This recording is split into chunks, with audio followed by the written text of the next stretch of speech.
Les tips de l'énergéticien. Donc moi c'est Théo, donc j'exerce le métier d'harmonisation d'habitat, de constellation familiale, de soins énergétiques depuis maintenant 5 ans.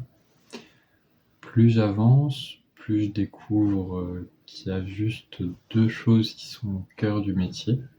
D'abord aider quelqu'un à accueillir tous les trop-pleins, les anciens vécus, les anciens schémas de pensée qui ne servent plus aujourd'hui, et ensuite l'aider à redévelopper donc une écoute, son intuition, des nouveaux outils, un nouveau regard sur le monde, sur la vie, qui soit moins connecté à d'anciens sujets et devenu aujourd'hui obsolète.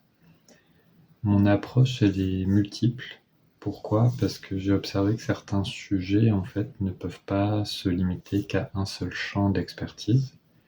Donc c'est pour ça que je vais, par exemple, aborder le corps avec la fasciathérapie, je vais aborder les ressentis des énergies avec les soins énergétiques. L'intérieur de l'esprit, je vais plutôt l'aborder avec le recouvrement d'âme, si les personnes sont morcelées. Et ce sont autant de facettes qui vont permettre à la personne de se recentrer, de vivre sa vie à elle plutôt que la vie de quelqu'un d'autre, et de mobiliser parfois le courage de se révéler à elle-même, ce qui peut demander un peu d'énergie. Et enfin, l'intention derrière tous les accompagnements, mon but il est plutôt de révéler la personne à elle-même plutôt que inculquer un savoir, imposer une vision.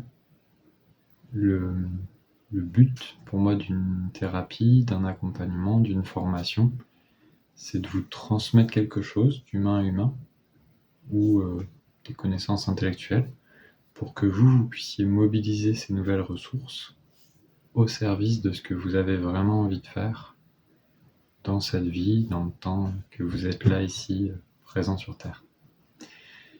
Et la seconde intention, c'est d'essayer d'écouter au-delà. On a tous un dialogue mental qui est parfois assez fort, assez péchu, assez ténu, mais qui est aussi connecté à un dialogue, j'ai envie de dire viscéral et émotionnel. Et dans l'approche, moi je vais plutôt essayer d'aller connecter ce qui est là, parce que si on libère ce qui est là, dans l'esprit, il y a plein de portes qui s'ouvrent. Ou des nouveaux regards qui peuvent se débloquer. En espérant que cette vidéo de présentation vous parle, au plaisir de vous accompagner dans vos sujets, d'en échanger en séance.